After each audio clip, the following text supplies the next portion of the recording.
इधर बीजेपी के किसान सम्मेलन पर कांग्रेस द्वारा उठाए जा रहे सवालों पर चिकित्सा शिक्षा मंत्री विश्वास सारंग ने पलटवार किया है।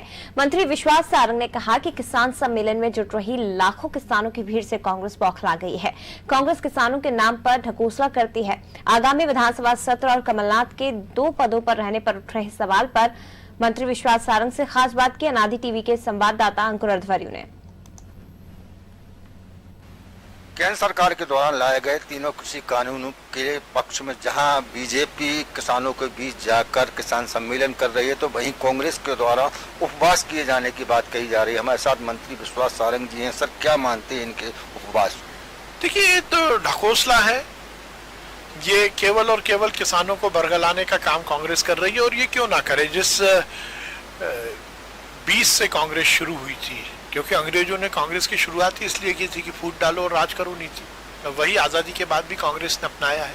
वो कृषि कानून बिल जो कि किसानों की तस्वीर और तकदीर बदलने वाला है, जो किसानों की स्थिति को ठीक करने वाला है, जिससे किसान अपनी खेती का, अपनी फसल का स्वयं दाम भी निर्धारित करेगा और उसको कहाँ बेचना है, किसको बेचना है, ये भी तय करेगा।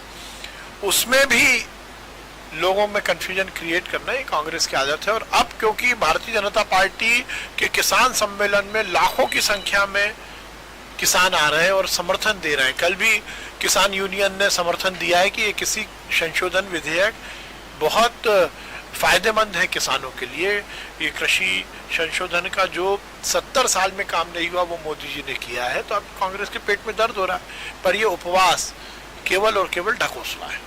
इसी शर्मा का कहना है कि जो 3 दिन का सत्र है, बीजेपी की सरकार 1 दिन में समेटना चाहती है, क्योंकि वो सब इन, चाहे कृषि कानून का सवाल हो, चाहे अन्य कानून व्यवस्था, उससे बचना चाहती है सरकार। वो तो कमलनाथ जी और पीसी शर्मा जी तो टाल रहे हैं। हम तो पहले दिन से सत्र करना चाहते हैं। अभी वो लिख के देना।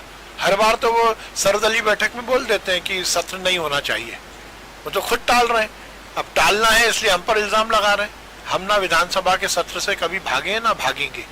नेता प्रतिपक्ष को लेकर भी सवाल खड़े हो रहे हैं। कमलनाथ के पास 2 पद हैं। अब उनके संगठन में मांग उठने लगी कि एक व्यक्ति एक पद। देखिए, अब ये तो वैसे कांग्रेस का इंटरनल मामला है, पर कांग्रेस में लोकतांत्रिक व्यवस्थाओं का पालन कहाँ हो रहा है। यदि लोकतांत्रिक व्यवस्थाओं का पालन होता तो नाकारा पप्पू राष्ट्रीय अध्यक्ष थोड़ी बनते। केवल इसलिए कि नेहरू परिवार में पैदा हुए हैं इसलिए राहुल गांधी को और सोनिया गांधी को या प्रियंका गांधी को नेता माना जाए, तो उस पार्टी में आप नियम की, कायदे की कहाँ बात कर सकते हो। कमलनाथ जी 10 जनपद पे पैसा पहुंचाते हैं। 10 जनपद पे जो पैसा पहुंचाएगा वही तो अध्यक्ष और नेता प्रतिपक्ष रहेगा। इसलिए पहले कोई और बड़ा सेठ आ जाए, फिर परिवर्तन होगा।